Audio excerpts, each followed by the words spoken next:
Welcome to Chillin' 101. We hope this video helps. In this video, I will explain how to draw a lion's mane step by step. First, let's establish the basic shape. You'll want to draw a large, somewhat uneven circle or oval around the lion's head. Think of it as the outer boundary for all the fur. This initial outline is crucial for setting the overall volume and direction of the mane, so take your time to get it right. Next, we'll start adding the layers that give the mane its characteristic volume and texture. Begin by drawing several overlapping, curved lines that extend outwards from the lion's head. Imagine these as individual clumps of fur.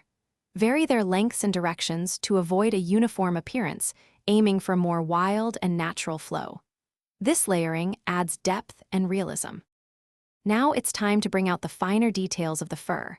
Within those larger sections you've drawn, use shorter, more precise strokes to suggest individual strands. Remember to follow the natural curve and flow of the mane. Adding slightly darker lines in areas where the fur overlaps or casts shadows will significantly enhance the depth and three-dimensional quality of your drawing. This step truly makes the mane come alive. Finally, we'll refine and shade your lion's mane to give it a polished look. Soften any harsh outlines and blend the different fur sections smoothly. Apply shading to create a sense of volume, making areas closer to the head darker and the tips lighter. Don't forget to add subtle highlights where light would naturally hit, giving the mane a beautiful, lustrous finish. You've now drawn a fantastic lion's mane. Thanks for watching. Consider subscribing if we helped you.